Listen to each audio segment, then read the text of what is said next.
Hai guys, selamat pagi, selamat datang di GYM 2021. Saya yakin dan percaya teman-teman udah siap untuk ibadah nih. Teman-teman pasti udah pada mandi, pasti udah pada ngambil posisi yang baik, udah duduk dengan handphone ataupun tablet atau laptop ada di depan teman-teman, siap untuk beribadah memuji Tuhan. Biarlah kita boleh menikmati dan merasakan mengalami ibadah kita, karena ibadah kita itu diadakan oleh Tuhan bagi kita, dan Tuhan melayakan kita untuk beribadah baginya. Gunakan waktu ini dengan sebaik mungkin dan nantinya kita juga akan belajar satu tema meaningless. Meaningless? Kenapa meaningless? Apa itu meaningless? Nanti kita akan dengar di dalam firman Tuhan. So, selamat beribadah ya teman-teman. Kalau teman-teman mau memberikan persembahan, silakan teman-teman gunakan QR code yang ada di bawah ini dan saya akan kasih gayanya.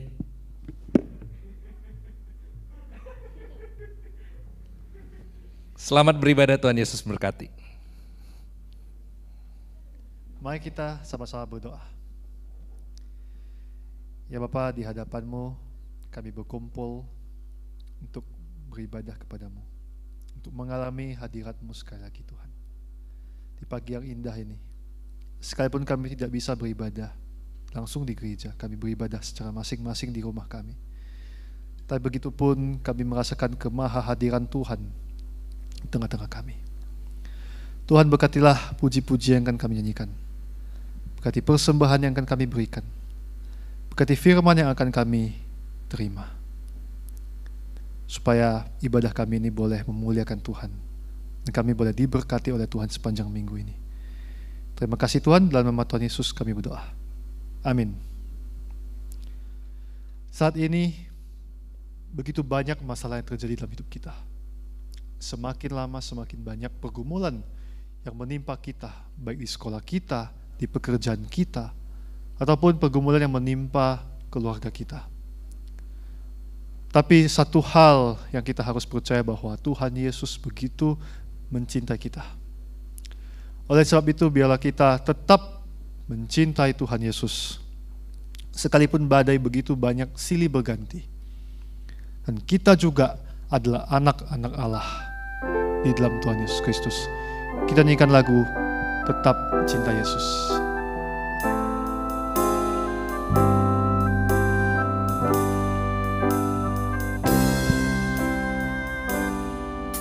Ku mau cinta Yesus selamanya. Ku mau cinta Yesus selamanya. Meskipun badai silih berganti dalam hidupku, ku tetap cinta Yesus selamanya. Sekali lagi, ku mau cinta Yesus. Ku mau cinta Yesus selamanya. Ku mau cinta Yesus selamanya. Meskipun badai silih berganti dalam hidupku, ku tetap cinta Yesus selamanya. Ya Aba, ya Bapa, ya Aba, Bapa, ini aku anakmu, layakkanlah seluruh hidupku. Ya Aba,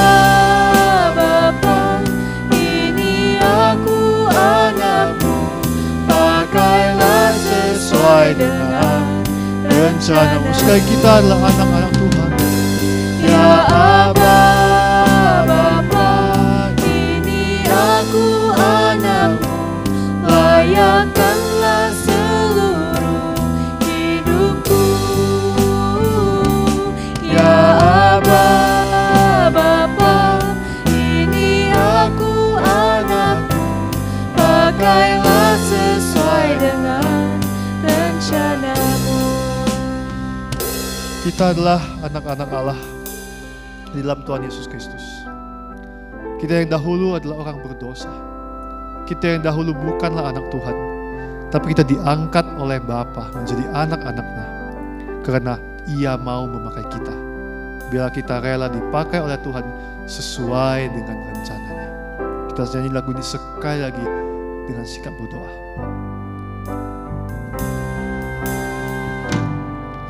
Ku mau cinta Yesus selamanya. Ku mau cinta Yesus selamanya. Meskipun badai silih berganti dalam hidupku, ku tetap cinta Yesus selamanya. Ya Bapa, ini aku. Ya Aba, Bapa, ini aku anakmu. Layakkanlah seluruh hidupku. Ya Aba, Bapa, ini aku anakmu.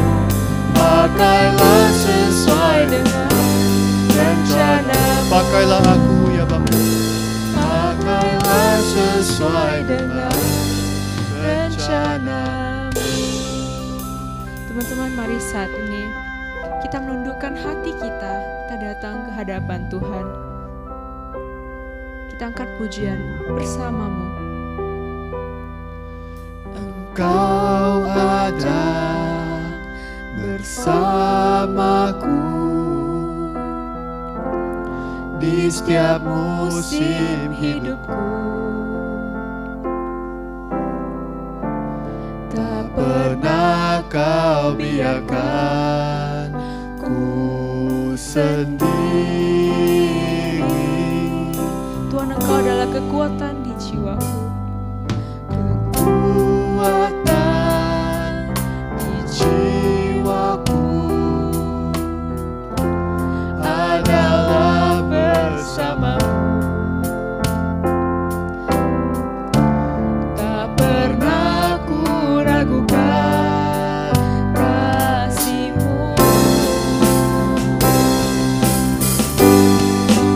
Bersamamu Bapa, ku lewati semua. Perkenalan-Mu ya teguhkan hatiku. Engkau yang bertindak, memberi pertolongan. Anugerah-Mu besar melimpah bagiku. Sekali lagi kita angkat pujian ini dari awal.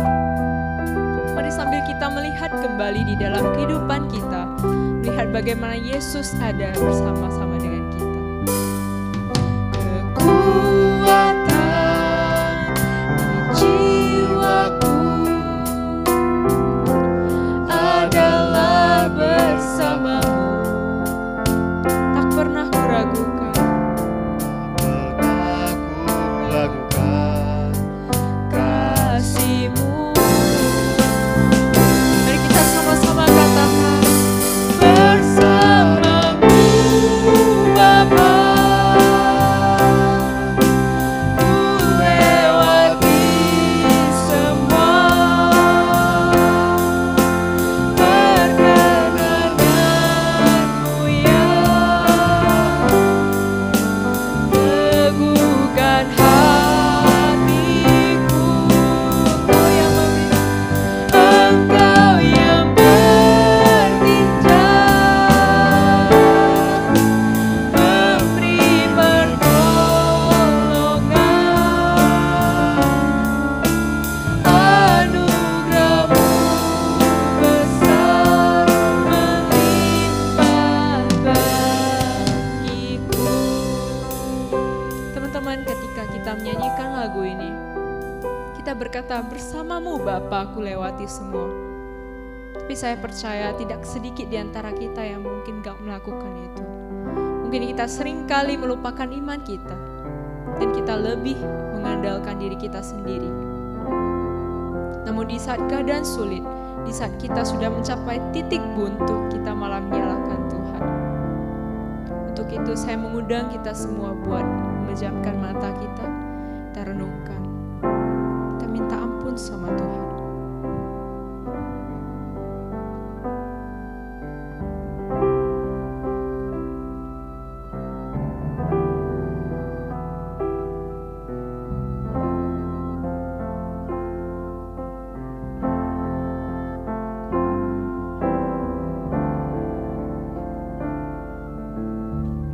Bersatu di dalam doa.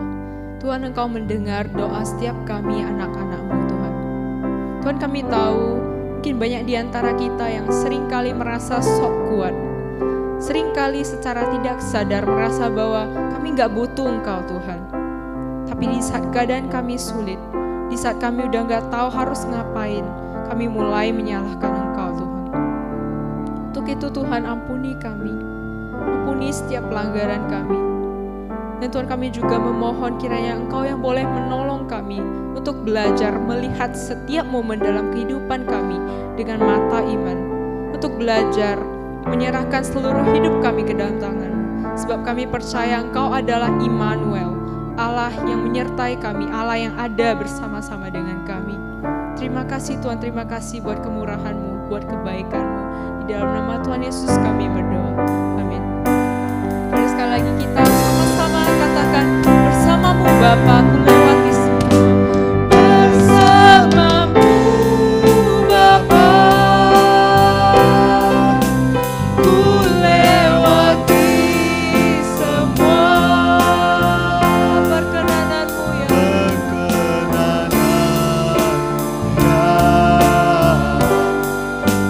teguhkan hatiku.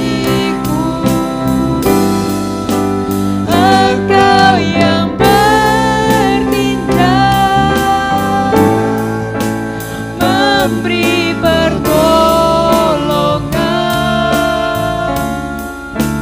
Anugerah-Mu besar melimpah bagiku.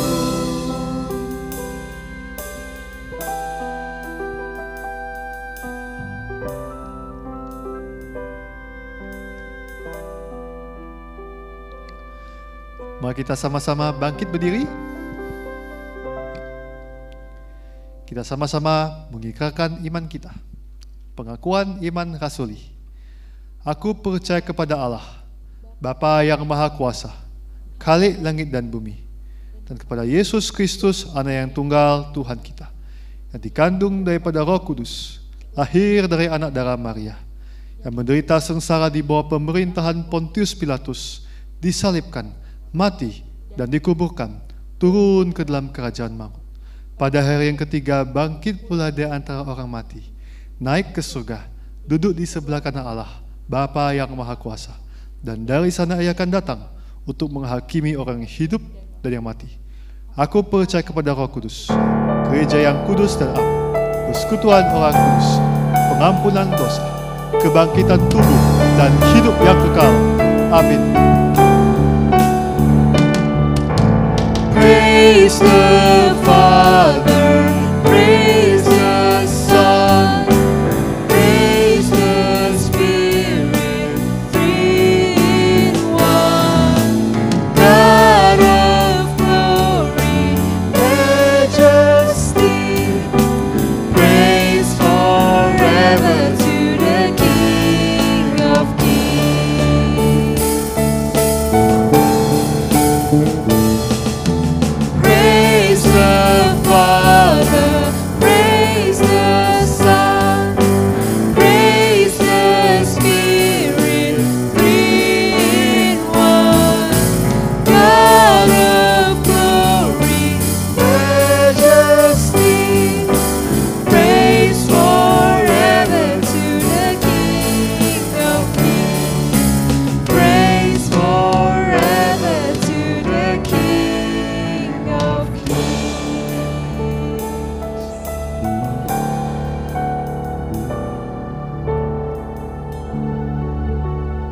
Teman-teman, dipersilakan duduk kembali. Sebelum kita mendengarkan firman Tuhan, mari kita merenungkan sejenak mengenai arti hidup kita. Kita kita nyanyikan lagu Arti Hidupku.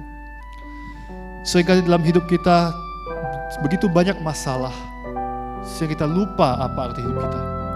Tapi bila kita mencari arti hidup itu satu-satunya di dalam Tuhan.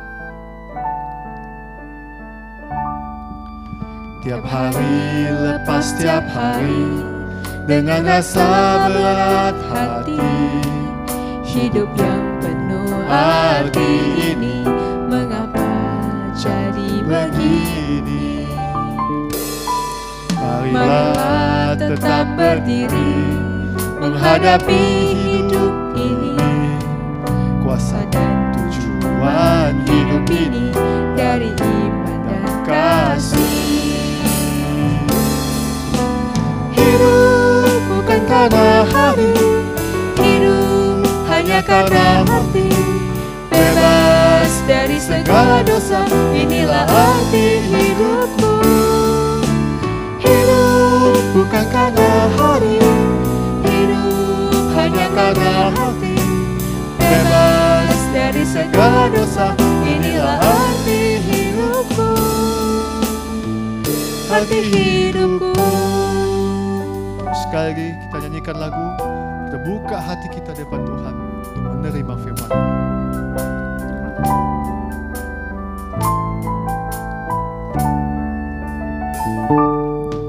Tiap hari lepas tiap hari dengan rasa berat hati, hidup yang penuh arti ini mengapa jadi begini? Marilah tetap berdiri menghadapi hidup ini. Kuasa dan tujuan hidup ini dari iman dan kasih. Hidup bukan karena hari, hidup hanya karena arti. Bebas dari segala dosa, inilah arti hidupku. Hidup bukan karena hari, hidup hanya karena arti. Bebas dari segala dosa, inilah arti hidupku. Arti hidupku.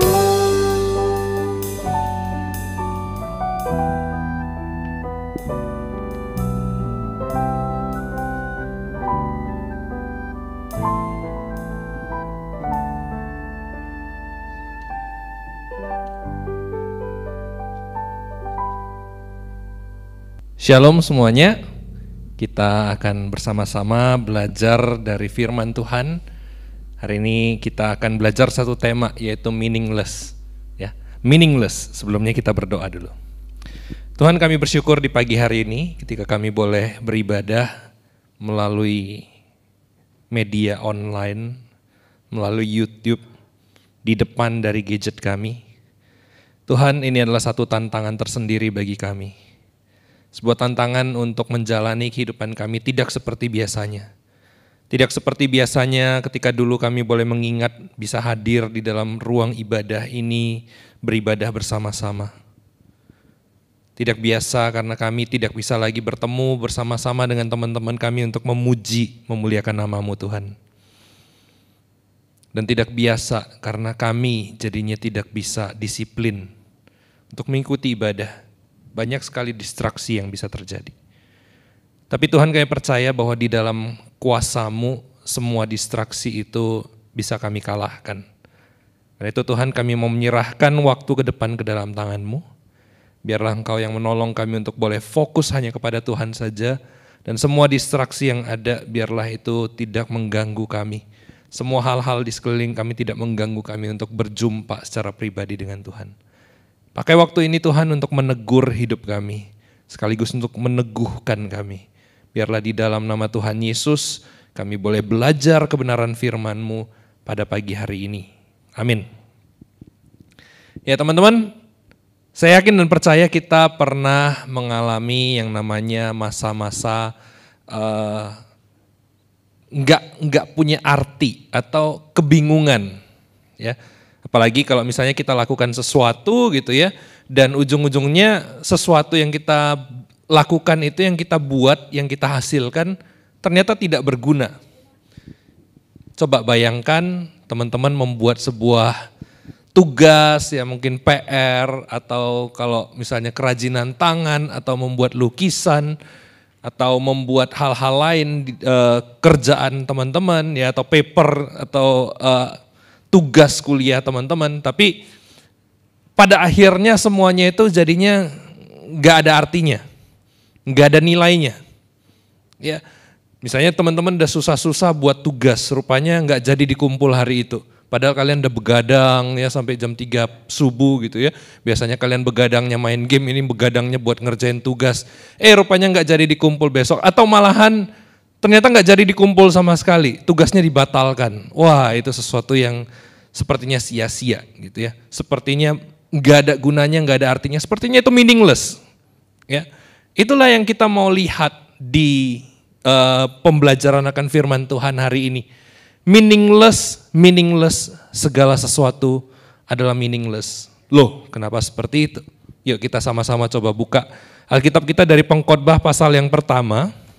Kita akan baca ayat 2 sampai ayat 10 dan nantinya kita juga akan baca Pengkhotbah pasal 12. Hari ini kita mau fokus ngelihat dari kitab Pengkhotbah. Pengkhotbah pasal 1 ayat 2 sampai 10 saya bacakan dulu buat kita sekalian. Kesia-siaan belaka, kata pengkhotbah, kesia-siaan belaka, segala sesuatu adalah sia-sia. Di dalam bahasa Inggris, terjemahan bahasa Inggris ya dikatakan meaningless, ya, meaningless, everything is meaningless. Ya. Apakah gunanya manusia berusaha dengan jerih payah di bawah matahari? Keturunan yang satu pergi dan keturunan yang lain datang, tetapi bumi tetap ada. Matahari terbit, matahari terbenam, lalu terburu-buru menuju ke tempat ia terbit kembali. Angin bertiup ke selatan, lalu berputar ke utara. Terus menerus ia berputar, dan dalam putarannya angin itu kembali. Semua sungai mengalir ke laut, tetapi laut tidak juga menjadi penuh. Kemana sungai mengalir? Ke situ sungai mengalir selalu.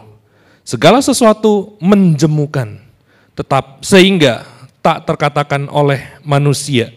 Mata tidak kenyang melihat, telinga tidak putus mendengar. Apa yang pernah ada akan ada lagi, dan apa yang pernah dibuat akan dibuat lagi. Tak ada sesuatu yang baru di bawah matahari.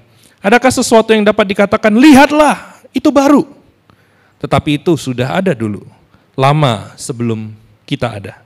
Kita ngelihat ke Pengkhotbah pasal 12, saya akan ngajak kita untuk ngelihat ayat yang 1 dan ayat yang ke-13. Pengkhotbah pasal 12 ayat 1, ingatlah akan penciptamu pada masa mudamu sebelum tiba hari-hari yang malang dan mendekat tahun-tahun yang kau katakan tidak ada kesenangan bagiku di dalamnya. Ayat 13. Akhir kata dari segala yang didengar ialah takutlah akan Allah dan berpeganglah pada perintah-perintahnya, karena ini adalah kewajiban setiap orang.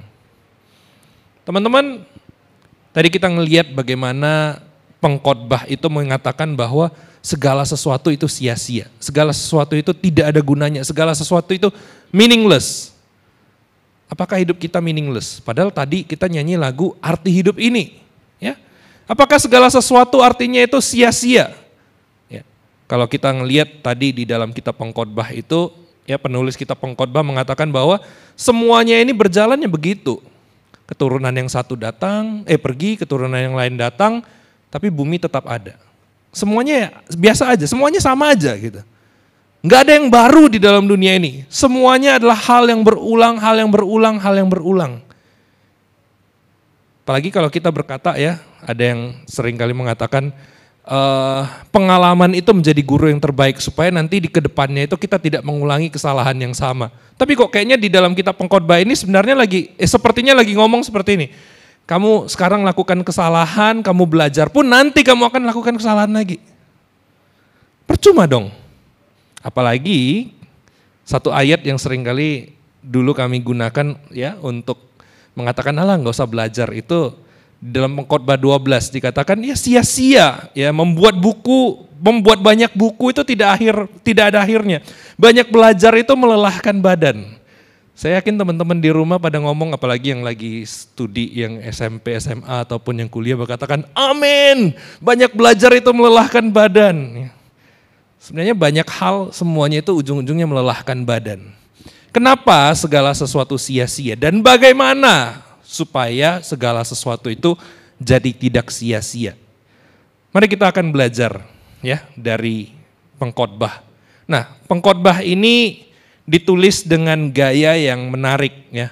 Jadi banyak orang menafsirkan bahwa pengkhotbah ini ditulis oleh Salomo. Ya, banyak orang menafsirkan seperti itu. Yang mengatakan bahwa pengkhotbah ini adalah buku yang ditulis oleh Salomo ya, ataupun ya ada penafsir lain berkata, oh itu bukan Salomo, itu hanya orang yang pretend to be Salomo ya, yang meletakkan dirinya di dalam sepatunya Salomo gitu ya. Ya, terlepas dari siapapun yang menulis itu. Intinya adalah ini adalah sebuah kitab pembelajaran yang mengatakan bahwa setelah ngelihat kehidupan ini ternyata banyak sekali yang ya memang meaningless, sia-sia. Kalau teman-teman belajar 8 jam sehari di sekolah, ya 8 jam sehari teman-teman belajar, nanti, nggak usah nanti deh, coba ingat-ingat lagi 3 tahun lalu teman-teman belajar apa di sekolah. Kalau Kabi kayak gini gayanya. Nggak ada keinget, nggak tahu, lupa, dikembalikan ke guru. Apakah 3 tahun yang lalu pembelajaran teman-teman sia-sia? 2 tahun yang lalu, 5 tahun yang lalu, berapa tahun yang lalu? Apakah pembelajaran teman-teman itu sia-sia? Somehow ada bagian sia-sia di dalamnya. Ada bagian yang meaningless di dalamnya.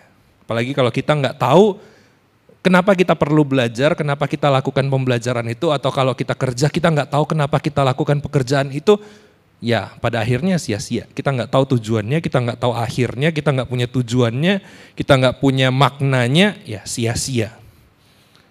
Bukankah itu terjadi di dalam kehidupan kita? Kalau pengkhotbah ya, si pengkhotbah ini menuliskan gaya penulisan yang sepertinya menunjukkan yang satu datang, yang lain yang satu pergi, yang lain datang, toh tidak ada yang baru, toh semuanya tetap seperti itu, ya. Matahari terbit, matahari terbenam, nah tapi terbit lagi besoknya gitu ya. Angin bertiup ke selatan, balik lagi ke utara, nanti balik lagi ke selatan, ya gitu-gitu aja. Terus apalagi dikatakan, air sungai mengalir ke laut, tapi laut gak pernah penuh. Sungai yang ngalir terus, gitu-gitu aja. Apakah kehidupan kita yang sedang kita jalani juga begitu-begitu saja, apalagi di masa kehidupan kita yang online, serba online ya. Jam 8 pagi harus udah siap-siap di depan laptop, di depan handphone untuk belajar, untuk kuliah ya. Nanti udah selesai jam kuliah, jam 12, oke, berhenti makan siang. Makan siang, nanti sorenya tidur-tiduran, lalu entah ngerjain apa, malam teman-teman pada main game, pada chatting, ada yang mungkin les dan sebagainya. Lalu tidur, besok lagi pagi bangunnya ya gitu lagi. Lusa bangunnya gitu lagi. Besok lusa, oh agak beda. Kenapa? Karena minggu gitu ya. Minggu, oke, minggu lakukan, ya kembali lagi sih harus ngelihat ke handphone gitu ya, mau ibadah gitu. Aduh ibadah lagi. Buat apa sih ibadah kayak gini? Buat apa sih lakukan kehidupanku seperti ini? Teman-teman, banyak sekali orang di luar sana, apalagi orang-orang, baik itu yang mengatakan mengaku mengenal Tuhan ataupun yang apalagi yang tidak mengenal Tuhan, yang akhirnya berpikir bahwa gak ada gunanya hidup ini, dan ada yang lompat dari gedung lantai sekian, ada yang kemudian mungkin mengaitkan dirinya ke tali di lehernya dan berada dari tempat yang agak tinggi gitu. Ada yang mungkin ya melukai dirinya sendiri atau mengakhiri hidupnya gitu. Karena merasa bahwa hidupnya itu nggak ada hasilnya, nggak ada gunanya, nggak ada artinya. Kenapa seperti itu teman-teman? Apalagi kalau teman-teman saat ini ngerasa bahwa hidup kalian gitu-gitu aja dan gak ada artinya. Kenapa bisa seperti itu? Yuk kita lihat. Apa sih sebenarnya yang mau disampaikan oleh kitab pengkhotbah atau si penulis kitab pengkhotbah ini? Jawabannya ada di akhir. Ya, sebenarnya ya jawabannya sebenarnya ada di sepanjang kitab Pengkhotbah, tapi di akhir dari kitab Pengkhotbah ini seperti ada sebuah konklusi yang disampaikan oleh si pengkhotbah. Ayat 1 tadi dikatakan, ingatlah akan penciptamu pada masa mudamu, sebelum tiba hari-hari yang malang dan mendekat, tahun-tahun yang kau katakan tidak ada kesenangan bagiku di dalamnya. Siapa yang perlu diingat? Ini menjadi satu kunci supaya hidup kita tidak sia-sia, hari-hari yang kita jalani itu tidak menjadi sia-sia, tidak menjadi meaningless. Ingat akan penciptamu. Apa artinya ingat akan penciptamu, teman-teman? Ingat akan penciptamu berarti kita ingat bahwa ada Tuhan yang menciptakan kita. Ada Tuhan yang menjadikan kita. Hidup kita bukan jadi milik kita saja dan bukan jadi milik kita lagi. Hidup kita adalah milik dari pencipta kita sehingga kita perlu melihat kembali dan melihat terus kepada pencipta kita. Apalagi dikatakan di sini, ingat terus penciptamu pada masa mudamu. Kenapa si pengkhotbah menulis seperti itu? Karena dia tahu orang-orang muda itu biasanya reckless gitu ya, sembrono. Apapun pengen dicoba, apapun pengen ditantang, apapun pengen dihajar aja. Apalagi kalau ngelihat promo, ya, hajar terus. Gitu.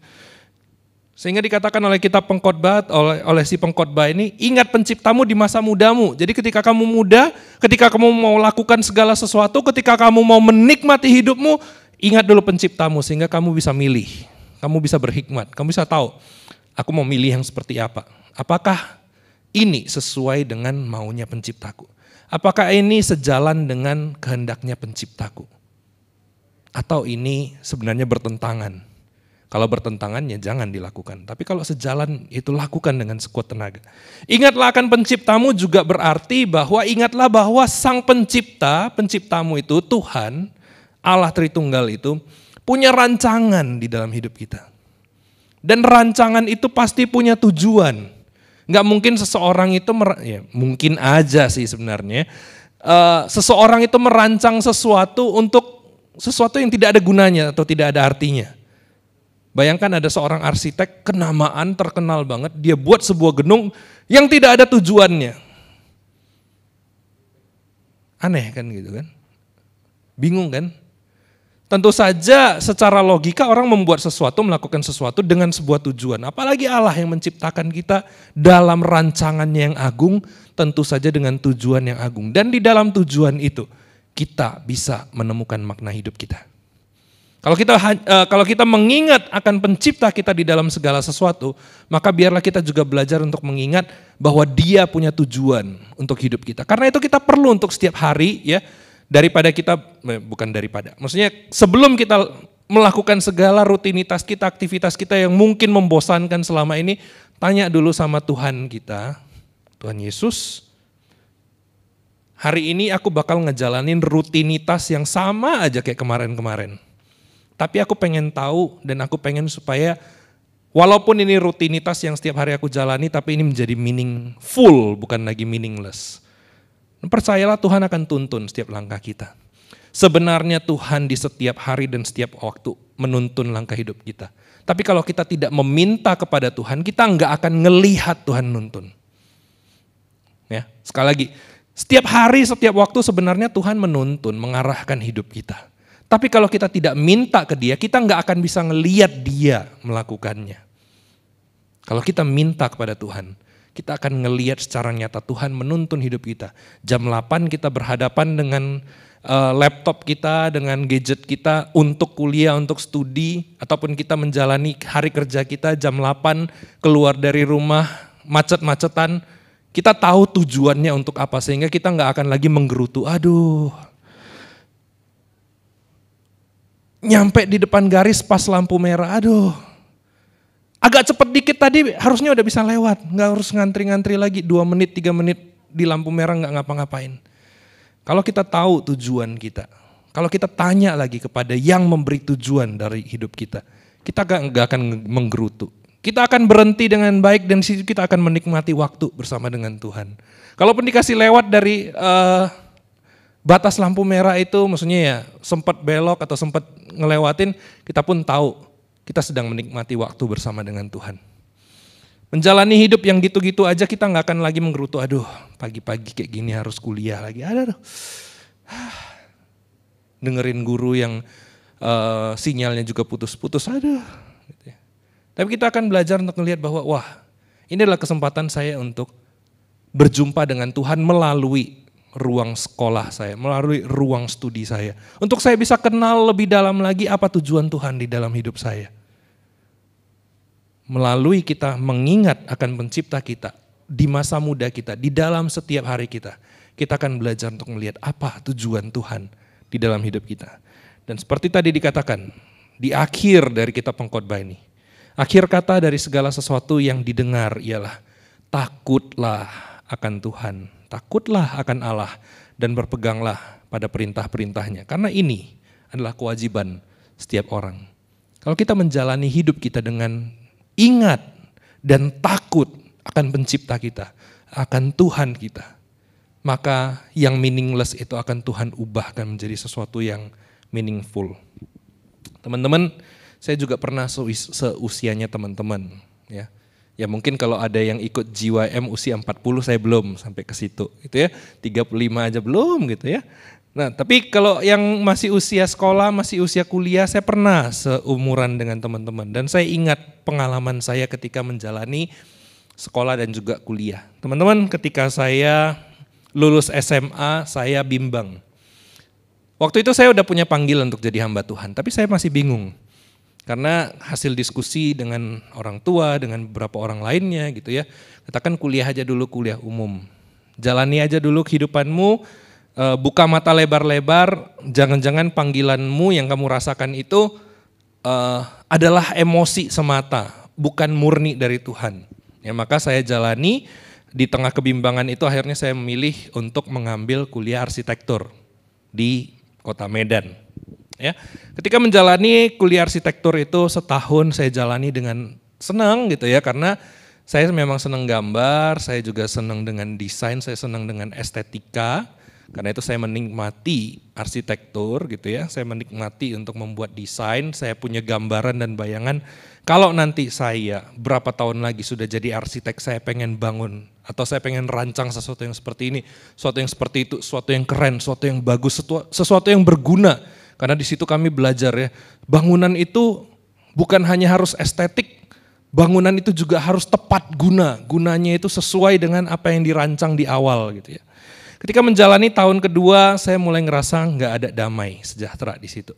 Ya, nggak menjalaninya tidak dengan damai sejahtera gitu ya. Sepertinya kok hidup saya nyeret gitu aja, apalagi di situ saya mendapatkan perlakuan yang tidak menyenangkan dari berbagai pihak gitu ya. Dan akhirnya di situ saya menyadari bahwa ini nggak lepas dari campur tangan Tuhan untuk membuat saya ngerasa it's not my place, it's not my room there, it's not my life there gitu. Sehingga akhirnya menjalani 2 tahun studi yang menikmati dan yang tidak menikmati, yang nilainya bagus dan akhirnya nilainya anjlok karena satu dan lain hal gitu ya. Di situ saya menyadari bahwa ada sesuatu yang Tuhan mau arahkan dari hidup saya. Dan ketika saya di tahun 2008 itu akhirnya mendaftar ke STT, saya bergumul waktu itu. Saya berpikir, Tuhan kenapa enggak dari awal ketika saya lulus SMA aja Tuhan memastikan panggilan saya itu. Tuhan memastikan dan mengatakan kamu pasti dan harus masuk STT. Kamu harus masuk ke dalam sekolah teologi dan dibentuk untuk jadi hamba Tuhan. Di dalam proses saya menjalani masa kuliah 4 tahun di STT, di situ saya pelan-pelan, perlahan-lahan mendapat jawaban kenapa bukan 2004 saya masuk STT. Beberapa jawaban yang saya dapatkan dari Tuhan melalui melalui konseling, melalui diskusi dengan kakak tingkat, dengan teman-teman sebaya, bahkan juga dengan adik tingkat. Di situ saya mendapati bahwa 4 tahun Tuhan mau bentuk saya untuk siap masuk STT, bukan untuk siap jadi hamba Tuhan, untuk siap masuk STT. Saya membayangkan kalau seandainya 2004 saya langsung masuk dari sekolah, dari SMA langsung masuk ke STT, ada 2 kemungkinan yang dihasilkan dari hidup saya menjalani proses itu. Yang pertama adalah DO, karena saya belum siap untuk masuk STT, Mungkin panggilan sudah jelas tapi kesiapan belum. Dan kemungkinan kedua adalah saya akan lulus tapi dengan arogansi, bukan lagi sebagai seorang hamba Tuhan, tapi seorang yang menggunakan status hamba Tuhan untuk mengeksploitasi, untuk menikmati kepuasan, untuk menikmati jabatan dan sebagainya, kekuasaan. Mungkin itu yang akan dihasilkan kalau seandainya saya masuk 4 tahun lebih awal. Tapi 4 tahun itu Tuhan proses. Ketika saya menjalani 4 tahun itu saya pikir itu sia-sia. 4 tahun sebelum masuk STT ya. 4 tahun sebelum masuk STT saya pikir itu waktu yang sia-sia. Tapi ketika saya menjalani 4 tahun di dalam STT saya menyadari bahwa 4 tahun itu saya tidak jalani dengan sia-sia. Ada tangan Tuhan yang memproses saya. Setahun demi setahun demi setahun demi setahun. Kalau kita ngelihat kehidupan Musa, ketika dia berusia 40 tahun gitu ya, dia harus pergi keluar dari tempat dia sebenarnya menikmati hidup ya untuk menjadi seorang calon raja, nanti calon Firaun gitu ya. Dan 40 tahun yang dia jalani di masa mudanya itu sepertinya menjadi sia-sia. Hanya gara-gara dia mukul seorang Mesir ya yang menyiksa orang Ibrani pada waktu itu, keturunan Abraham pada waktu itu. Dan 40 tahun selanjutnya dia jalani sebagai penggembala domba. 40 tahun dia jalani setiap hari menggembalakan domba itu, kambing domba. Apakah 80 tahun yang dia jalani oleh Musa itu sia-sia? Enggak. Itu adalah proses di mana Tuhan membentuk supaya akhirnya dia masuk ke dalam satu fase yang baru menjadi seorang pemimpin yang pun masih jatuh bangun. Tapi 40 tahun pertama, 40 tahun kedua bukan waktu yang sia-sia karena di situ ada Tuhan yang memproses dia. Mungkin dia akan menyesali ya, waduh kenapa kok lambat banget sih Tuhan manggil, kok harus di usia 80 tahun baru Tuhan panggil saya untuk jadi pemimpin bangsa Israel. Tapi dia menjalani hidupnya, saya yakin dan percaya dia menyadari 40 tahun pertama, 40 tahun kedua gak akan sia-sia. Teman-teman, bagaimana dengan hidup kita? Apakah fase hidup kita selama ini kita jalani dengan sia-sia? Dan apakah hari-hari kita saat ini kita jalani dengan sia-sia? Dengan meaningless? Dan apakah kita saat ini ketika kita mendengarkan firman Tuhan, ketika kita merenungkan kitab pengkhotbah ini, apakah kita masih mau menjalani hidup kita sehari demi sehari dengan sia-sia, dengan meaningless? Atau kita mau berkata, aku gak mau lagi seperti ini terus menerus. Menjalani hidup yang sepertinya tidak ada artinya. Tidak ada tujuannya. Saya pengen bahwa saya menjalani hidup saya ini dengan tujuan. Kembali lagi, ingatlah akan penciptamu di masa mudamu. Dan akhir kata, takutlah akan Allah. Sehingga di situ kita akan belajar untuk melihat bagaimana kehidupan kita sedang dituntun selangkah demi selangkah demi selangkah di dalam jalannya Tuhan. Ingat akan Tuhan Yesus teman-teman yang memanggil kita. Yang mungkin kita selama ini menjalani hidup kita sia-sia dan akhirnya kita letih lesu. Datanglah kepadaku, semua yang letih lesu berbeban berat. Aku akan memberikan kelegaan bagimu. Itu janji Tuhan Yesus bagi kita. Dan janji satu lagi, ingatlah akan Dia sehingga kita akan menyadari bahwa Dia adalah Tuhan yang berjanji, aku akan menyertai kamu senantiasa sampai kepada akhir zaman. Percayakah kita bahwa Tuhan memanggil kita untuk datang kepada Dia, mengingat Dia, menikmati kelegaan di dalam Dia, tapi juga menikmati kehadirannya, penyertaannya, menyertai kita setiap waktu, setiap saat. Mari kita ambil waktu sekarang teman-teman untuk merenungkan, mengendapkan kebenaran ini.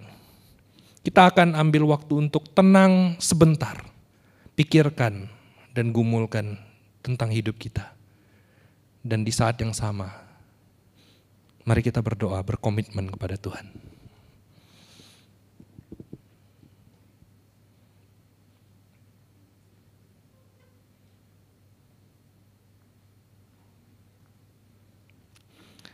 Tuhan, kalau selama ini kami menjalani hidup kami dengan sia-sia, ataupun kami tidak tahu apa tujuan hidup kami. Mungkin kami yang sudah di usia SMA, ketika ditanya oleh orang-orang di sekeliling kami, nanti kamu mau jadi apa? Cita-citamu apa? Nanti mau kuliah apa? Mungkin sampai saat ini kami pun belum tahu jawabannya Tuhan. Mungkin sampai saat ini kami masih berkata, lihat nanti teman-temanku kuliah apa, biar aku kuliah itu aja. Mungkin kami belum tahu 3, 5, 10 tahun ke depan kami bakal jadi apa. Tuhan, biarlah kami boleh melihat bahwa itu adalah sesuatu yang sesungguhnya sia-sia kalau kami jalani begitu-begitu saja tanpa kami menyadari kehadiran Tuhan di dalam hidup kami. Tuhan, tolong kami untuk menyadari bahwa ada Tuhan yang bisa mengubah hidup yang meaningless ini menjadi meaningful. Hidup yang purposeless ini menjadi purposeful. Yang ada purpose, yang ada tujuan. Tujuan untuk memuliakan nama-Mu Tuhan. Tuhan, tolong kami untuk menjalani rutinitas kami setiap hari. Tidak lagi dengan sikap yang seperti selama ini kami jalani. Tanpa tujuan, tanpa sukacita, tanpa damai sejahtera. Tapi biarlah kami boleh memulai setiap hari kami dengan menyadari dan mengingat akan pencipta kami. Dan dengan hati yang takut akan Tuhan kami. Terima kasih Tuhan untuk firman-Mu, terima kasih untuk teguran yang Kau berikan. Yang mengingatkan kami bahwa Engkau juga tetap masih mengasihi kami sampai dengan saat ini. Berikan kami kesempatan untuk berubah. Berikan kami kesempatan untuk mengganti haluan kami. Dari haluan yang terus mengandalkan diri sendiri menjadi haluan yang tertuju pada Tuhan. Terima kasih Tuhan, kami bersyukur untuk firman-Mu, kami bersyukur untuk ibadah hari ini. Kami berdoa di dalam nama Tuhan kami Yesus Kristus, Juru Selamat kami yang hidup, yang sudah mengajarkan kami untuk berdoa. Bapa kami yang di surga, dikuduskanlah nama-Mu. Datanglah kerajaan-Mu, jadilah kehendak-Mu di bumi seperti di surga. Berikanlah kami pada hari ini makanan kami yang secukupnya. Dan ampunilah kami akan kesalahan kami seperti kami juga mengampuni orang yang bersalah pada kami. Dan janganlah membawa kami ke dalam pencobaan, tapi lepaskanlah kami daripada yang jahat. Karena Engkau-lah yang punya kerajaan dan kuasa dan kemuliaan sampai selama-lamanya. Amin.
Saya percaya dan yakin bahwa teman-teman terberkati melalui GYM hari ini. Teman-teman, biarlah hidup kita boleh kita jalani dengan meaningful, yaitu dengan kita ingat akan Tuhan kita dan kita takut akan Dia. Sehingga hidup kita boleh jalani di dalam kebenarannya. Dan percayalah berkat-berkat Tuhan ada bagi setiap kita yang takut akan Dia. Berkat-berkat pengalaman dengan Tuhan, berkat-berkat pertumbuhan iman, berkat-berkat, bahkan berkat-berkat jasmani yang Tuhan juga sediakan bagi kita. Dan biarlah kita juga boleh mensyukuri segala penyertaan Tuhan dan juga berkat Tuhan itu dengan kita boleh merespons kebenaran firman Tuhan dan kita mempersembahkan hidup kita, ya, persembahan yang kudus, yang berkenan pada Allah. Dan kalau teman-teman ingin mempersembahkan hidup teman-teman, salah satu simbol, salah satu cara yang teman-teman bisa lakukan adalah mempersembahkan persembahan teman-teman, uang teman-teman. Ya, karena itu kita siapin buat teman-teman ada QR code, ya, di mana teman-teman bisa scan QR code ini, bisa transfer juga ke nomor rekening yang sudah disediakan.